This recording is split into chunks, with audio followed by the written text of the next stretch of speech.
کیونکہ اسباب بھی نہیں تھا نا. اللہ کے نبی بھی برا نہیں کہتے تھے حضرت ابوبکر صدیق کو, لیکن ایمان اور عقیدے کے معاملے میں آنکھوں سے دیکھنا ضروری نہیں ہے. یقین کا دوسرا مطلب ہے بھروسہ. نبی پر بھروسہ کتنا تھا آپ سوچو نا. آج کے زمانے میں اگر کوئی آپ کے محلے کا کوئی حافظ ہو, عالم ہو, دیندار آدمی ہو, وہ آپ سے کہے کہ بھئی میں راتوں رات بیت المقدس بھی دیکھا, مکہ بھی دیکھا اور میں واپس آ گیا, تو انہوں نے کہا ہوگا مولانا نیند کب ہوشیار ہوئی آپ کی. وہ کیا پوچھے گا؟ نیند کب ہوشیار ہوئی, مطلب خواب میں گئے ہوگے. اب یہ کہے کہ میں ریئل میں گیا ہوں. بھائی کتنا ہی جگری میرا دوست کیوں نہ ہو, آپ کا دوست کیوں نہ ہو, سگا باپ کیوں نہ ہو, بھائی کیوں نہ ہو, بیوی کیوں نہ ہو, وہ سب کہے گے کہ لمبی لمبی پھینک رہے ہیں. ایسا کیسے ہو سکتا ہے؟ حضرت ابوبکر صدیق نے اس زمانے میں تصدیق کس لیول پر کی ہوگی کہ بیل گاڑی کا بھی دور نہیں تھا. سوچنے والی بات ہے نا. تو دنیا کے بڑوں میں, دین کے بڑوں میں یہ فرق ہے. تیسری چیز کہ دنیا کے بڑے جب کوئی چیز کرتے ہیں نا تو کریڈٹ اپنے آپ کو دیتے ہیں. جیسے نیوٹن نے کوئی چیز نکالی تو کہا کہ یہ میں نے کیا, آئنسٹائن نے کچھ نکالی تو کہا یہ میں نے کیا, اس نے کچھ کیا تو اس نے کہا کہ یہ میں نے کیا, یہ میرا قانون ہے. یعنی میں بہت ہوتا ہے, کریڈٹ اپنے آپ کو دیتے. لیکن دین کے بڑوں میں کریڈٹ ہمیشہ اللہ کو دیا جاتا ہے.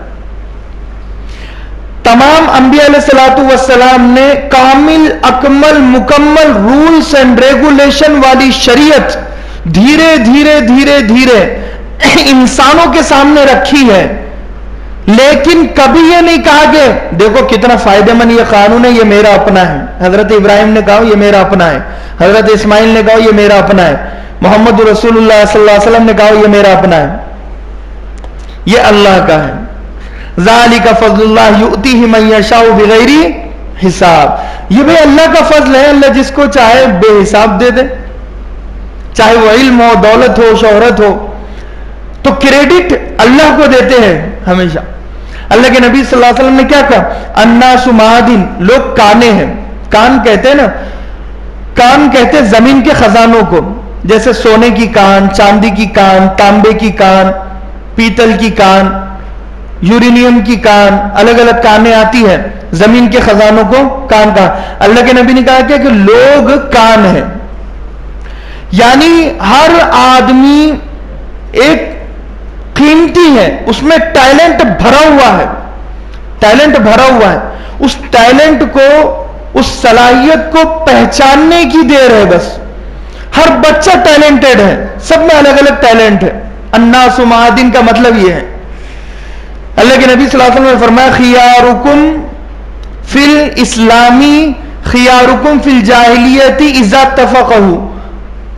کہا کہ جو لوگ زمانے جاہلیت میں اچھے تھے وہی مذہب اسلام میں آنے کے بعد اچھے رہے گے کہ اگر دین کو سمجھے گے. ایک صحابی تھے, وہ اسلام میں آنے سے پہلے وہ ڈاکو تھے. اللہ کے نبی صلی اللہ علیہ وسلم نے جب وہ اسلام لا چکے تو انہیں کسی قبیلے کا سردار بنا دیا. تو فلاں صحابی کہنے لگے اللہ کے نبی وہ تو ایسے ایسے تھے, آپ نے سردار بنا دیا. کہا کہ ان میں لیڈرشپ کوالٹی تھی, کہ ان میں قیادت کی صلاحیت اور قابلیت تھی, وہ لے کر چل سکتے تھے. جیسے میں آسان بتا دوں آپ کو, بڑ کا درخت ہوتا ہے, ایک بیج ہوتا ہے. بیج, بڑ کے درخت کا جو بیج ہے وہ مٹر کے دانوں کے برابر ہوتا ہے. سمجھ میں ہی بات. ہر بیج میں بڑ کا درخت بننے کی صلاحیت ہے, قابلیت ہے, اس میں وہ ہنر ہے.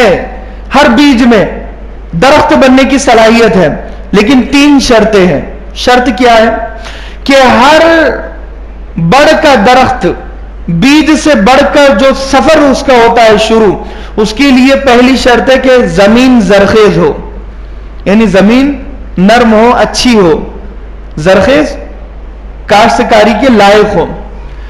دوسری چیز کہ پانی بھی اسے ملے, اس بیج کو زمین زرخیز ملے, اور دوسری کیا ملے, پانی بھی ملے, اور تیسرا نگرانی کرنے والا مالی بھی ملے. تیسرا کیا ملے, مالی. کیا ملے, مالی. ایک بیج کو اگر یہ 3 چیزیں مل جاتی ہیں، اب یہ بیج گارنٹیڈ بڑھ کر درخت ضرور بنے گا۔ بالکل ایسے ہی ہماری قوم کا ہر بچہ ہے، اس بچے میں درخت بننے کی صلاحیت ہے، کیپیبلٹی ہے، قابلیت ہے۔ شرط ہے کہ اس بچے کو 3 چیزیں ملے۔ جیسے وہ بیج کو 3 چیزیں ملی تو وہ بڑھ کر درخت بنا، اگر ہماری قوم کے ہر بچے کو 3 چیزیں ملے گی تو وہ بھی انشاءاللہ محدث، مفسر، مجدد، اور مولانا حسین احمد مدنی پھر ایک اور بار زمانہ دیکھے گا، مولانا قاسم نانوتی پھر ایک اور بار زمانہ دیکھے گا، ایک بہترین جماعت تیار ہوگی۔ 3 چیزیں، جیسے زمین زرخیز ہو تو مراد یہ ہے کہ ماحول اس بچے کو دینداری والا ملے۔ کیسا ماحول ملے؟ دینداری کا ماحول ملے، زرخیز محلہ دینداری والا ماحول ملے، پہلی چیز۔ دوسری چیز پانی، اس بچے کو دھیرے دھیرے دھیرے دھیرے دین کی تعلیم بھی ملے، نہ ایک دم کم نہ ایک دم زیادہ، اس کی قابلیت، کیونکہ بیج کو زیادہ پانی بھی ملے تو جلنے کا ڈر ہوتا ہے، جتنا اس کی صلاحیت ہے اتنا۔ تیسرا مالی کا کردار ادا کرے گے ماں باپ۔ جیسے ایک مالی اپنے بیج کی حفاظت کرتا ہے، بالکل ایسے ہی ماں باپ اپنے بچے کی حفاظت کرے گے برے ماحول سے، بری صحبت سے۔ کیوں؟ کیونکہ الصحبت مؤثرہ، صحبتیں اثر انداز ہوتی ہے اثر۔ آپ سگریٹ نہیں پیتے ہو لیکن سگریٹ پینے والے دوست ہیں، آپ ان کے ساتھ بیٹھو گے، وہ دھواں سونگو گے، ایک وقت آئے گا کہ آپ بھی سگریٹ پیو گے۔ بیڑی پیتے نہیں ہو، بیڑی پینے والوں کے ساتھ بیٹھو گے، ایک وقت آئے گا کہ بیڑی بھی پیو گے، شراب بھی پیو گے، کیونکہ صحبتیں اثر انداز ہوتی ہے۔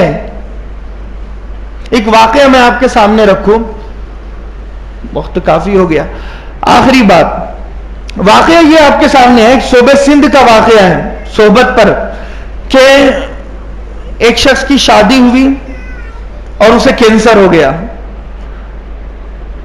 اور وہ راجپوت گھرانے کا اس کا تعلق تھا، غیر مسلم تھا۔ کینسر ہو گیا تو اس کی بیوی اس سے اور بڑے علاج کرائے اس نے، اب علاج ہو ہی نہیں رہا، نا امید ہو گیا۔ میاں بیوی بیٹھے ہوئے ہیں تو بیوی کہنے لگی، کیا بات ہے؟ کہنے لگا کہ اب میں کچھ دنوں کا مہمان ہوں، اب میں چلے جاؤں گا۔ تو وہ کہنے لگی، بچ سکتے ہو، جو میں کہوں وہ کرنا پڑے گا اور سوال کچھ نہیں کرنا ہوگا۔ کہا کہ لیکن کہنا کیا چاہتی ہو؟ کہا کہ ٹھیک ہے، خاموش رہوں گا۔ کہا ٹھیک ہے۔ وہ ایک جگ میں پانی لے آئی، کچھ پڑھنے لگی اور اس کے چہرے پر چھڑکا اور اسے پلایا۔ 15 دن مسلسل وہ پانی پلاتے رہی۔ 15 دن کے بعد اسے ایسا محسوس ہوا کہ میری صحت اچھی ہو رہی ہے۔ وہ فوراً گیا، اب بلڈ کینسر ہو گیا تھا اسے۔ وہ جب گیا وہاں پر اور اپنا چیک اپ کروایا اس نے، تو اسے پتا چلا کہ کینسر تو ختم ہو گیا ہے۔ وہ بڑا تعجب میں، وہ دوسری لیبورٹری گیا، وہاں پر اس نے چیک اپ کرایا، وہاں بھی پتا چلا رپورٹ میں کہ کینسر ختم ہو گیا ہے، بلڈ کینسر ختم ہو گیا ہے۔ ابھی اپنی بیوی کے پاس آیا رپورٹس لے کر اور کہنے لگا کہ خوش بھی ہو رہا ہے، پریشان بھی ہو رہا ہے۔ کہا کہ میں نے تو سارے ڈاکٹرز کو بتا دیا، علاج نہیں مل رہا تھا، پھر تم نے کیا پڑھ کر پھونکا اور مجھے کیا پلایا، میرے سمجھ نہیں آ رہا۔ اور کہنے لگا کہ کینسر ختم ہو گیا۔ وہ کہنے لگی کہ تم مجھ سے سوال مت کرنا۔ کہا ٹھیک ہے۔ اب وہ کرسی اس کے قریب اس نے لگائی اور اب یہ اپنی داستان بتا رہی ہے۔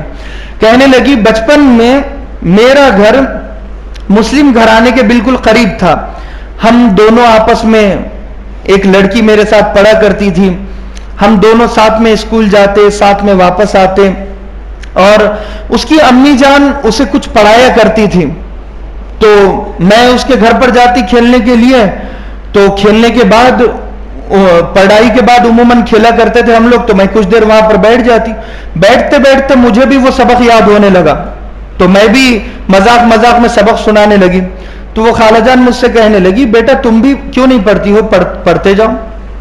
تو میں بھی دھیرے دھیرے انہوں نے کہا کہ اس کے لیے تمہیں پاک صاف ہونا پڑے گا. میں نے اس کا طریقہ ان سے پوچھا اور وہ طریقے پر میں پاک صاف ہو کر میں بھی سبق سنانے لگی. دھیرے دھیرے ہوا یہ کہ ان کی بچی کا قرآن ختم ہوا تو میرا بھی قرآن ختم ہو گیا. 2 سال میں نے ایسے کیا. کہا ٹھیک ہے. پھر جب میں بڑی ہوئی اور اب رشتے آنے لگے تو مجھے فکر ہوئی کہ میں یہاں سے الگ چلی جاؤں گی دوسرے شہر میں. اور جب رشتہ میرا فکس ہو گیا شادی کا اور میری شادی ہونے والی تھی تو میں اپنی خالہ جان سے ملنے کے لیے گئی اور کہنے لگی کہ اب اس کے بعد مجھے قرآن کو دیکھنے اور چھونے اور قرآن پڑھنے کا موقع نہیں ملے گا, کیونکہ میرا ایک راجپوت گھرانہ ہے. ایسے گھرانے میں بڑا سخت گھرانہ ہے کہ یہ ہو نہیں سکتا, میری گردن کاٹ دے گے میرے گھر والے. وہ کہنے لگی خالہ جان میں اس قرآن کو پڑھنا چاہتی ہوں, جب بھی میں پڑھتی ہوں مجھے بڑا سکون ملتا ہے. تو وہ کہنے لگی بیٹا تم فکر مت کرو, تمہارے شادی کے کپڑوں میں قرآن بھیج دوں گی. اب اس کے والدہ کو ان کے خالہ نے کہا کہ آپ کی بچی کی شادی ہو رہی ہے, ہماری بچی کی خواہش ہے کہ اپنی طرح سے کچھ کپڑے اسے بنانا چاہتی ہے. تو 7 قیمتی ڈریس وہ خالہ جان نے بنائے اور اس کے بیچ میں قرآن رکھا اور بالکل پیک کر دیا. پیک کرے بعد ان کے پاس بھیج دیا. اب جب بھیج دیا تو کہا کہ اسے کھولنا نہیں, اس کے شوہر کے گھر پر ہی کھولنا, کیونکہ بڑی قیمتی چیز ہے, اسے پیک کیا ہوا ہے. اب وہ لڑکی کے ماں باپ بھی کہنے لگے ٹھیک ہے بھائی کوئی بات نہیں, اب سہیلی نے گفٹ بھیجا ہے, جب یہ شادی ہو گئی اور میں جب تمہارے گھر پر آ گئی تو میں نے جلدی سے وہ قرآن نکالا اور اسے الماری میں چھپا کر رکھ دیا. جب تم آفس جاتے دفتر جاتے تو میں دھیرے دھیرے اس قرآن کو روزانہ پڑھتی رہتی, چومتے رہتی, میرے آنسو بہتے رہتے اور میں اللہ سے دعا کرتی کہ میرے شوہر کو ہدایت کا کوئی راستہ دکھا دے. اس طریقے پر 8 سال گزر گئے. 8 سال کیا قربانی ہے اور کیا جذبہ ہے کہ پھر تمہاری طبیعت خراب ہوئی, تمہیں کینسر ہوا, پھر بھی میں میرے اللہ سے دعا کرتی رہتی, چپکے چپکے نمازیں پڑھا کرتی تھی. پھر اس نے وہ مصلح جو چھپائے ہوا تھا وہ مصلح بتایا, وہ قرآن بتایا, اور پھر وہ رونے لگی اور کہنے لگی کہ میرے ماں باپ کو میری شکایت مت کر دینا. پھر کہا کہ تم کلمہ پڑھو, تم نے کہا تھا کہ میں تمہاری بات مانوں گی. اس نے شرط رکھی تھی جب تم اچھے ہو جاؤ گے تو کلمہ پڑھنا پڑے گا. اس نے کلمہ پڑھا اور وہ مذہب اسلام میں داخل ہو گیا. اب بتائیے کہ صحبت جو بچپن سے ملی ہے وہ صحبت کی وجہ سے یہ پیدائش کہاں کی ہے اور رزلٹ کیا بنا. پیدا ہونا میٹر نہیں کرتا کہ تم کون سے گھرانے میں پیدا ہوئے, کون سی ڈسٹرکٹ میں, تم محل میں پیدا ہو یا جھوپڑے میں پیدا ہو, تم عزت دار خاندان میں پیدا ہو یا تمہارے خاندان کا وجود ہی نہ ہو, میٹر کرتا ہے رزلٹ. رزلٹ کیا ہوا, رننگ سچویشن تمہاری کیا ہے, تم کیا بن گئے ہو وہ میٹر کرتا ہے. اپنے آپ کو ایسا نہ بناؤ کہ اللہ ناراض ہو جائے, اللہ دھتکار دے اور اللہ کہہ دے کہ یہ مذاق اڑا کر آیا ہے. اس نے عمر بن خطاب نے جو قربانیاں دی اس قربانیوں کی قدر نہیں کی. خالد بن ولید نے جو قربانیاں دی اس قربانیوں کی قدر نہیں کی. حضرت حسین جو شہید ہوئے ہیں وہ شہادت ہی سے بدل نہ سکی. حضرت حمزہ جو شہید ہوئے ہیں حضرت حمزہ کی شہادت ہی سے بدل نہ سکی. یہ اپنے گانوں میں, اپنی فلموں میں, اپنے خواہشات میں, اپنے فیوچر کو بنانے میں, گاڑیوں کے پیچھے, بنگلوں کے پیچھے, فیوچر کو بنانے کے پیچھے ایسا لگا, ایسا کھپایا اپنے آپ کو کہ نمازوں پہ نمازیں چھوڑتا رہا, دین سے دور ہوتا رہا. اور یہی اس نے اپنے بچے کو بنایا, یہی پیغام اپنی بیوی کو دیا. اسی لیے لہذا اپنے آپ پر محنت کرنے کی بہت زیادہ ضرورت ہے. تو شاہ اسماعیل شہید رحمت اللہ علیہ کے ایک مختصر واقعہ بتا دوں کہ 100 رکعت نفل پڑھی ہے. اب ان کے شاگرد بار بار پوچھ رہے کہ حضرت کیا وجہ ہے. کہنے لگے کہ میں ایسی نماز پڑھنا چاہتا ہوں کہ کسی اور کا خیال نہ آئے, صرف اللہ کا خیال ہو. تو کوئی رکعت میں ایسی کیفیت ہی نہیں بن رہی, کسی نہ کسی کا خیال بن رہا ہے. اب جو ان کے استاد تھے سید احمد شہید رحمت اللہ علیہ, دیکھو میں صحبت کی بات بتا رہا ہوں کہ ہم اپنے بچوں کو اگر صحبت اچھی دیں گے, ماحول اچھا دیں گے تو فرق کتنا پڑے گا. تو یہ اپنے استاد کے پاس گئے اور کہنے لگے میں نے 100 رکعت نماز پڑھ لی لیکن کسی نہ کسی کا خیال آ جاتا ہے, میری نماز میں گڑبڑ ہو جاتی ہے. تو یہ کہنے لگے ٹھیک ہے تم میرے پیچھے نماز پڑھو. اب یہ نماز پڑھ رہے ہیں, سید احمد شہید رحمۃ اللہ علیہ پیچھے شاہ اسماعیل شہید رحمۃ اللہ علیہ نماز پڑھ رہے ہیں. پہلی رکعت کے جب سجدے میں گئے ہیں تو رقت طاری ہوئی ہے اور چیخیں مار مار کر رونے لگے. شاہ اسماعیل شہید رحمۃ اللہ علیہ, سید احمد شہید رحمۃ اللہ علیہ نماز پڑھا رہے, اور کیفیت ایسی بنی ہے کہ رو رو کر یہ حال ہو گیا کہ دوسری رکعت کا سلام بمشکل پھیرا ہے. یہ صحبت کا اثر ہے. ہوتا ہے کبھی کبھی انسان کی کیفیت نہیں بنتی, لیکن کبھی ایسا ہو جاتا ہے کہ کسی کی صحبت اور کسی کا اٹیچمنٹ, کسی کی ٹچ میں جب ہم جاتے ہیں تو ہماری کیفیت بدل جاتی ہے, دینداری کی کیفیت, بڑا مزہ آتا ہے نمازوں میں وہ. تو ہمارے بچوں کو وہ ماحول, دینداری والا ماحول دینے کی ضرورت ہے.